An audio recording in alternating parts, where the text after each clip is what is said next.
This is Luke Paulson, the Catholic Conservative, and welcome to the News of the Week for November 6th, 2021. And if you enjoy these videos, do not forget to like, comment, and most importantly, subscribe for more.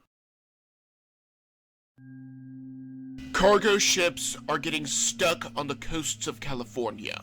Granted, Christmas is not ruined because Jesus came as a child in Bethlehem to save us from our sins. Either way, the problem is excessive regulations that are common to California.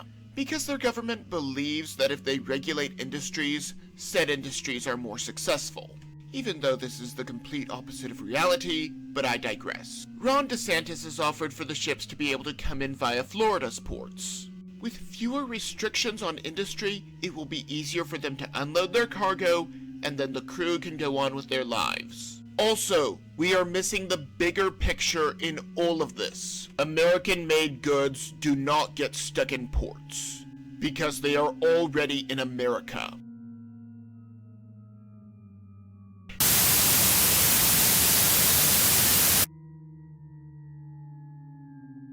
$450,000 is a huge chunk of cash, and is nothing to be sneezed at. Our government thinks that we are barely worth $1,200, but illegals are worth a small fortune, just because they are coming in.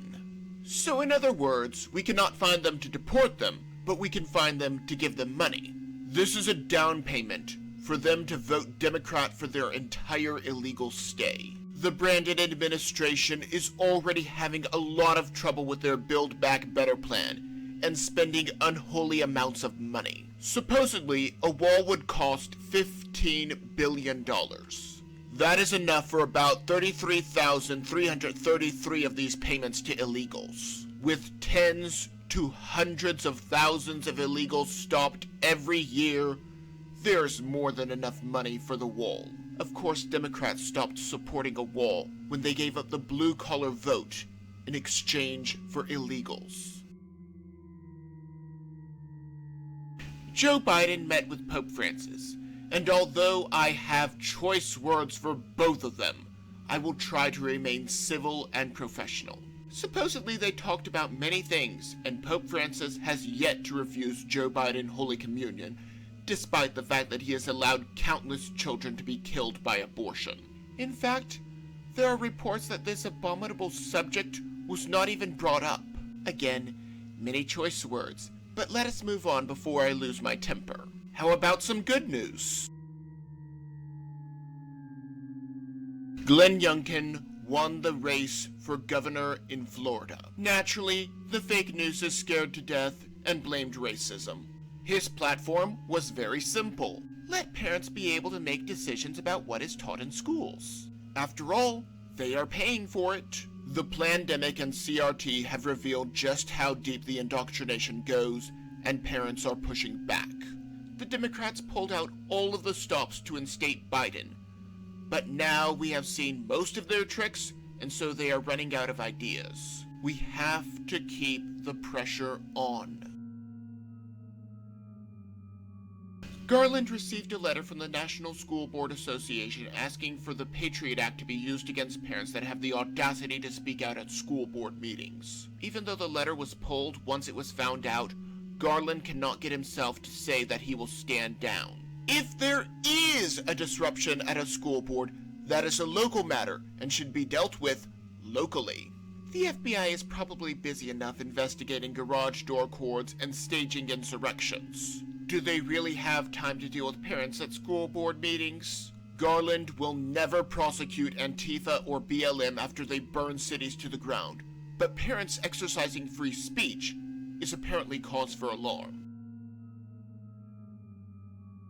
Those who believe in climate change believe that they can change Earth's temperature, even though they do not have the slightest bit of evidence that they can. Depending on who you ask, there may have been as many as 5 ice ages, all of which ended without any industrialization. While everyone is laughing at Biden falling asleep only to be awakened by a handler, anything in this conference will do nothing to stop climate change for 2 reasons.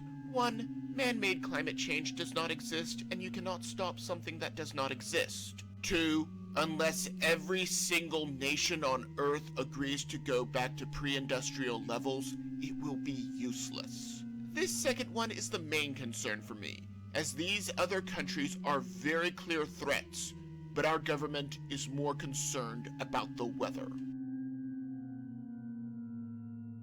Charles from Wales addressed world leaders and openly admitted that we need a militaristic approach to stopping climate change. Not only do some of these leaders want to tax and regulate industries into oblivion to stop imaginary climate change, there are people out there who want to arrest so-called science deniers, like myself. It is not a matter of if organizations like the UN will try this, but when they will try this. Granted, it may be our own armed forces that are turned on civilians and put us into one of the FEMA camps. The United Nations contacted Elon Musk to ask him to donate $6 million to end world hunger. He accepted and said that he was willing to sell his stock and do just that. The catch? The accounting would have to be open, and the people of the world would see just how the money is being spent. Naturally, the UN accepted his terms, and world hunger will be gone forever. Yes! Oh, good one, right? Oh. Yeah, the UN has yet to accept the challenge, because the goal is not to fight world hunger, but to use it as a money laundering scheme for the politically connected. Change my mind. Project Veritas was handed what a tipster claimed was a diary of Jill Biden. After investigating the claim, the organization could not prove beyond a shadow of a doubt that this was in fact what the tipster claimed. As a result, they tried every possible route to return the diary to its proper owner, but had very little success. Now the homes of their journalists are being raided by the FBI, and Project Veritas has been asked to keep silent on this matter. The New York Times, whom they are suing for defamation, somehow got wind of this, just like the press was ready to take photos of the mostly peaceful protest on January 6th. Imagine the FBI being sent to investigate a diary. Something tells me they got their hands on some very dirty secrets. Unfortunately, journalistic ethics forbid publishing the contents if they cannot be verified. Maybe I'm just blowing smoke. Maybe I'm completely off my rocker, but that is just my opinion. And if you enjoyed this video, do not forget to like, comment, and subscribe. And also please consider following me on social media.